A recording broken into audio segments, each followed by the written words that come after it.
પ્રાસંગિક સંપાદન અને પઠન નેહલ ઠક્કર. આજે સંસદની નવી ઇમારતનો શિલાન્યાસ પ્રધાનમંત્રી શ્રી નરેન્દ્ર મોદીએ કર્યો છે. સંસદની નવી ઇમારત બાંધવાનો પ્રસ્તાવ ગયા વર્ષે સપ્ટેમ્બરમાં રજૂ કરવામાં આવ્યો હતો. એમાં 900 થી 1200 સાંસદો બેસી શકે એવી વ્યવસ્થા ઊભી કરવાનો અંદાજ છે.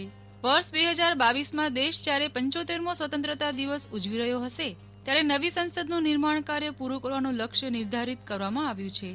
સંસદની નવી ઇમારતના નિર્માણમાં આશરે 971 કરોડ રૂપિયાનો ખર્ચ થવાનો અંદાજ છે.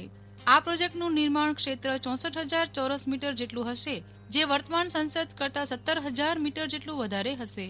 સંસદની નવી ઇમારતમાં લોકસભામાં 888 સભ્યોના બેસવાની વ્યવસ્થા હશે, જ્યારે રાજ્યસભામાં 384 સભ્યો બેસવાની વ્યવસ્થા હશે. સંયુક્ત બેઠક દરમિયાન 1,272 સભ્યો બેસી શકશે. નવા સંસદ ભવનમાં વિશાળ બંધારણ કક્ષ બનાવવામાં આવશે. એ ઉપરાંત જુદી જુદી સમિતિઓ માટે જુદા જુદા ખંડ, પુસ્તકાલય, કેન્ટીન, પાર્કિંગ જેવી વ્યવસ્થા ઊભી કરવામાં આવશે. સંસદની નવી ઇમારત ત્રિકોણાકાર હશે. નવું સંસદ ભવન તૈયાર થયા બાદ તે 93 વર્ષ જૂના સંસદ ભવનનું સ્થાન લેશે. જોકે સંસદની હાલની ઇમારતનો પણ ઉપયોગ કરવામાં આવશે.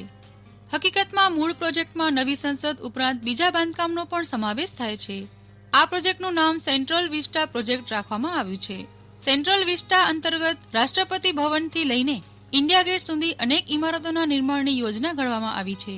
નવા સંસદ ભવન, રાષ્ટ્રપતિ ભવન ઉપરાંત નોર્થ બ્લોક, સાઉથ બ્લોક, ઉપરાષ્ટ્રપતિ નિવાસસ્થાન, national museum, national archives, Indira Gandhi national centre for arts, ઉદ્યોગ ભવન, બિકાનેર હાઉસ, હૈદરાબાદ હાઉસ, નિર્માણ ભવન અને જવાહર ભવન પણ સેન્ટ્રલ વિસ્ટાના હિસ્સા છે.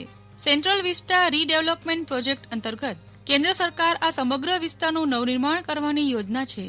કેન્દ્રીય સચિવાલય માટે 10 નવી બિલ્ડિંગ પણ બનાવવામાં આવશે. સેન્ટ્રલ વિસ્ટા પ્રોજેક્ટ પૂરો કરવાની સમયસીમા 2024 નિર્ધારવામાં આવી છે. એવા રિપોર્ટ છે કે સમગ્ર સેન્ટ્રલ વિસ્ટા પ્રોજેક્ટમાં 20,000 કરોડ રૂપિયા ખર્ચાવાનો અંદાજ છે. દુનિયામાં અનેક સંસદ ભવન કે સેનેટની ઇમારતો અનેક વર્ષો પુરાણી છે અને તેમના સ્થાપત્ય સાથે છેડછાડ કર્યા વિના તેમનું સમારકામ કરીને કામ ચલાવવામાં આવે છે. વર્તમાન સંસદ ભવનની ડિઝાઇન 1911-12માં વિખ્યાત આર્કિટેક્ટ ઇડવિન લુટિયન્સ અને હર્બર્ટ બેકરે તૈયાર કરી હતી. વર્ષ 1921માં ઇમારતનું બાંધકામ શરૂ થયું અને 1927માં તે તૈયાર થઈ.